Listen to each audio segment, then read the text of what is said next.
Hi everyone, I'm Amy Wilson, Music Director of the Atlanta Philharmonic Orchestra.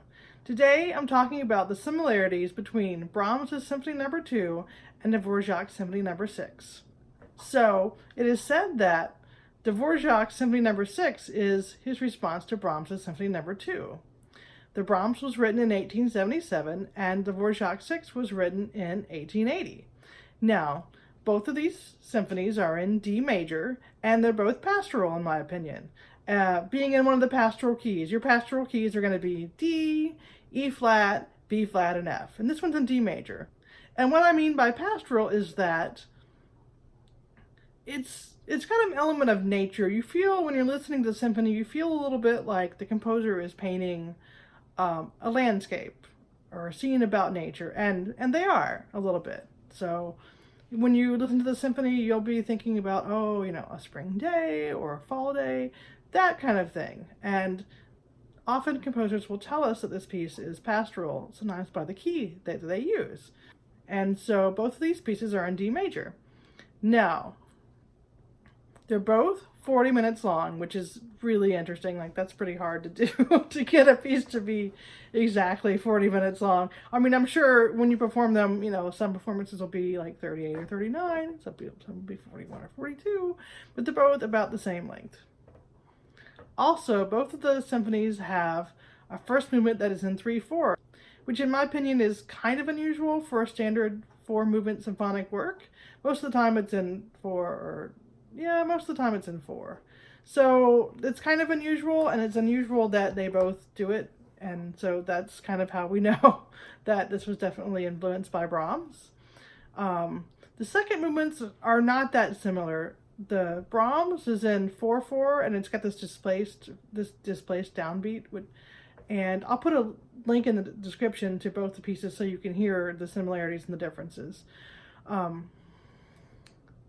So the Brahms second movement is in 4/4, and it has this displaced downbeat where sometimes, depending on how it's performed, what is the actual downbeat feels is on a different beat. So depending on how it is performed, what the actual downbeat may not feel like a downbeat, and what feels like a downbeat may not be a downbeat. And the Brahms is in B major, and it's really slow and super Brahmsian. It's very, like, you gotta, as a conductor, you gotta like pull, And the Dvorak is in B flat major, interesting, half step apart. And the Dvorak it's written in 2/4, but I conduct it in 4, and I feel it in 4. And it's a little faster, and you can definitely see it's very typical of Dvorak. I know in the 8th Symphony, the second movement is in 2/4 that's really done in 4. And so this is Dvorak being Dvorak and not trying to be Brahms. And the third movements are not that similar either. Well, they're kind of similar in that they're both dances. The Brahms third movement is in G major, and it has several different tempo and texture changes, and I think it's kind of lighter. And the Dvorak third movement is in D minor, and it's got this hemiola in it, and which is where the piece is in 3/4, but it feels like it's in 2/4, kind of by how the composer wrote it.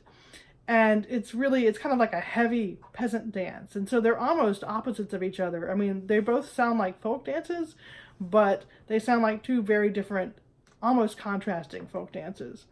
And then the fourth movements obviously are both in D major, and they're both written in cut time, and they're both about the same tempo. I would say maybe the Brahms is a little bit faster, but you can definitely see, if you listen to the beginning of the fourth movement of the Brahms and the beginning of the fourth movement of Dvorak, you'll definitely see where they sound similar.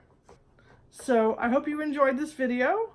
I will leave links to other videos that have recordings of the symphony in the description, and I hope to see you at our concert on October 19th at 7:30 p.m. at North Decatur Presbyterian Church, called Who's on First. Thanks, and see you at the concert.